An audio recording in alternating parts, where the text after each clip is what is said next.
Tiền hợp pháp tốt Joseph luôn có trí tưởng tượng. Nó cũng sẽ khiến Cody phát điên. Theo những gì anh có thể nhớ lại thì Joey, viết tắt của Joseph, đã mãi mãi xây dựng và giả vờ xây dựng. Không có gì lạ khi anh ấy học kiến trúc sư ở trường đại học và xưởng khi chúng tôi còn học trung học. Anh ấy đã giành giải nhất trong cuộc thi xây dựng xưởng và anh ấy đã tốt nghiệp đại học đứng đầu lớp. Nếu anh ta không biết cách nào tốt hơn, Joey sinh ra với một cái búa trong tay và một cây bút nháp thò ra khỏi miệng thay vì chiếc thìa bạc. Gia đình Joey chuyển đến ở bên kia đường từ Cody vào khoảng năm lớp 2. Joey vào lớp 2 của họ và ngồi cạnh Cody và họ đã là bạn của nhau kể từ đó. Điều tuyệt vời hơn nữa là vào cuối ngày hôm đó, họ phát hiện ra họ sống ngay bên kia đường đối diện nhau. Mẹ của Joey đã bỏ anh ấy đi vào sáng hôm đó. Cô ấy bảo anh ấy đợi và để giáo viên chỉ cho anh ấy đi xe buýt nào để về nhà. Cô ấy nhắc cho anh ấy biết chị gái Lisa của anh ấy đã lên xe buýt rồi. Họ sẽ để những đứa trẻ lớn lên xe buýt trước. Khi tan học Cody nhìn thấy giáo viên của họ đang dắt Joey về phía xe buýt của mình, anh không thể tin vào mắt mình. Trời đất, chúng ta sẽ đi xe buýt cùng nhau. Anh nghĩ, Joey lên xe buýt và tất nhiên một khi đã để mắt đến Cody đang ngồi gần phía sau, tay giơ cao vẫy vẫy, Joey biết anh sẽ ngồi ở đâu. Joey đã rất phấn khích khi nhìn thấy Cody, anh thậm chí không để ý rằng mình đã đi ngay cạnh em gái của mình. Cô cũng không để ý đến anh, cô bận nói chuyện với cô bạn Linda. Cody thích thú với chuyến đi về nhà nhưng khi tài xế xe buýt dừng ở bến xe buýt và Joey xuống xe cùng với tất cả những đứa trẻ khác sống trên Lily lên. Cody không thể tin được, anh ấy đợi Joey khi bước xuống xe, này anh sống ở đâu, anh ấy hỏi, Joey đáp ngay dưới kia, bên kia đường. Cody không hoàn toàn biết ngay dưới đó nghĩa là gì nên anh ấy bắt đầu đi bộ và Joey đi một mình với anh ấy. Chỉ cách vài căn nhà, Joey băng qua đường một mình với chị gái Lisa. Đôi mắt Cody ngày càng lớn, và miệng anh ấy đã mở ra, bạn sống ở đó. Chỉ tay vào ngôi nhà đối diện với ngôi nhà của anh ấy. Đó là gạch đỏ, 2 gara ô tô, có hàng rào gỗ bao quanh sân sau rộng lớn. Joey trả lời là có, anh vẫn chưa hiểu vấn đề lớn là gì. Cody, lấy lại bình tĩnh nhìn Joey và nói tốt thế nào là hàng xóm. Chào mừng đến với khu vực lân cận. Joey có vẻ bối rối và hỏi, bạn có rời khỏi đây gần đây không? Cody chỉ thẳng vào ngôi nhà bên kia đường của Joey. Em đồng ý, tôi sống ngay đó, Joey. Trường học không bao giờ giống nhau sau lần giới thiệu đầu tiên đó. Hai cậu bé thực tế ở nhà nhau qua lại. Joey qua Cody vào một ngày cuối tuần và Cody qua Joey vào ngày tiếp theo. Cody sau đó phát hiện ra người bạn mới của mình Joey và gia đình của anh ấy đã chuyển đến California từ Arizona. Joey từng nói với anh rằng anh không muốn chuyển đi và rời xa những người bạn khác của mình. Họ phải di chuyển trong khi trường học đang nghỉ. Việc anh đến California quá bất ngờ và không mong muốn hơn. Nhưng có Cody làm bạn khiến việc di chuyển dễ dàng hơn nhiều. Họ lớn lên cùng nhau và trở thành những người bạn tốt hơn nữa.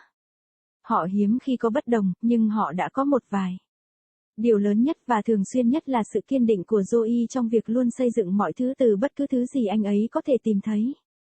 Qua nhiều năm, bạn có thể nói nó đã trở thành một thú vui và như đã nói là một cách kiếm sống. Cody nhớ lại khi họ học lớp 10 rằng sở thích xây dựng của Joey bắt đầu từ Legos. Anh ấy có hàng nghìn Legos và anh ấy rất giỏi trong việc tạo ra những thứ khác nhau với chúng. Năm đó, anh ta đang sử dụng Legos để xây dựng tòa nhà đế chế. Cha của anh rất ấn tượng, ông đã biến một góc của một trong những nhà để xe thành một không gian làm việc nhỏ cho Joey.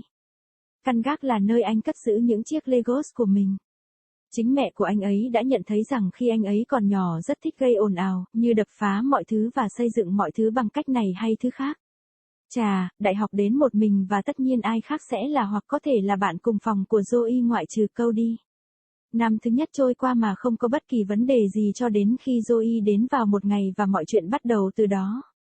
Cody, anh ta đang la hét như thể ai đó đang theo đuổi anh ta. Viết tắt của Cody, Joey đôi khi sẽ gọi anh ta. Tôi đã tìm ra một cách để chúng tôi kiếm tiền. Cody không quan tâm, thế nào? Thật dễ dàng phải không bằng cách làm những gì chúng ta thích nhất, và đó là Joey. Cody hỏi, xây dựng mọi thứ từ Legos, Cody quay người và bước đi. Joey nắm lấy lưng áo trước khi anh bước được 2 bước. Joey, đó không phải là một điều chúng tôi, đó là những gì bạn thích làm, Cody trả lời.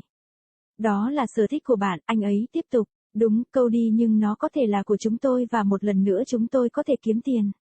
Từ tiền đã khiến Cody quan tâm đến đỉnh điểm chỉ một chút. Nhưng anh ghét Lagos, Joey đã tấn công anh ta trong nhiều năm với họ, anh ta không còn có thể chịu đựng bất cứ điều gì để làm với họ. Cody hài lòng và quyết định để Joey thử và nói với anh ta về ý tưởng điên rồ mà anh ta có. Anh ấy hỏi chúng ta sẽ kiếm tiền bằng cách nào với Lagos. Nhìn kìa Cody. Good legal money. Joseph has always had an imagination. It would drive Cody crazy too. As far back as he could recall, Joey, short for Joseph, was forever building and pretending to build. It was no wonder he took up architect in college and workshop when we were in high school. He won first place in the workshop building contest and he graduated college in the top of his class. If he did not know any better, Joey was born with a hammer in his hand and a draft pen sticking out of his mouth instead of the silver spoon. Joey's family moved in across the street from Cody's around the second grade. Joey entered their second grade class and sat next to Cody, and they have been friends ever since. What made it even better is that later that day, they would discover they lived right across the street from each other. Joey's mother had dropped him off that morning. She told him to wait and let his teacher show him which bus to get on to come home. She reminded him his older sister Lisa would already be on the bus. They would let the big kids get on the bus first. When after school, Cody sees their teacher walking Joey towards his bus, he could not believe his eyes. Man, we will get to ride the bus together, he thought. Joey got on the bus and of course once eyeing Cody sitting near the back, his hand raised high and waving, Joey knew where he would be sitting. Joey was so excited to see Cody, he did not even notice he walked right by his sister. She did not notice him either, she was too busy talking to her friend Linda.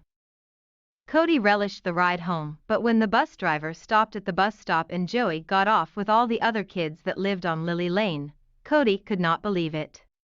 He waited on Joey as he stepped off the bus. Hey, where do you live? He asked. Joey replied, right down there, across the street.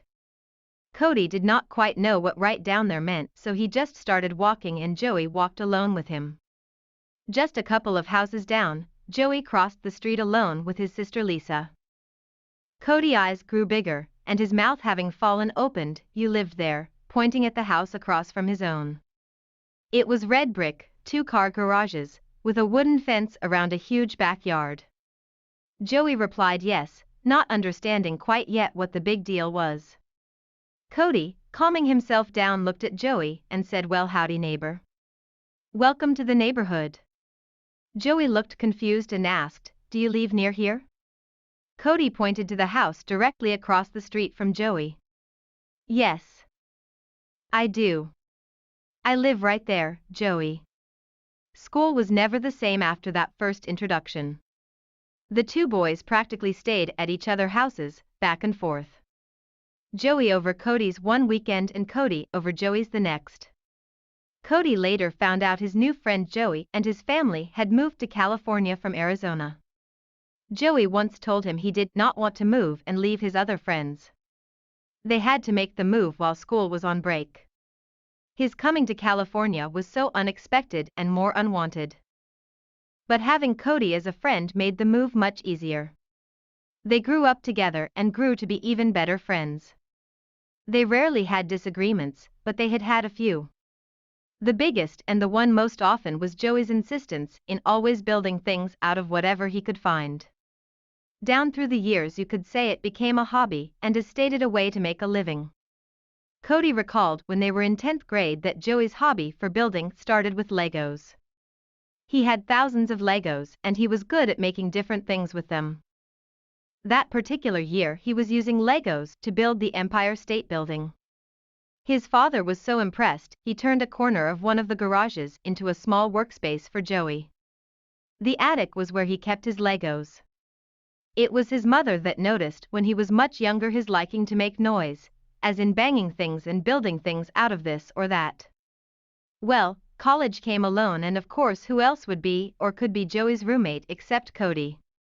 Freshman year went off without any problems until Joey came in one day, and it went from there. Cody. He was yelling like someone was after him. Short for Cody, Joey would sometimes call him. I found a way for us to make money. Cody was not interested. Yeah, how?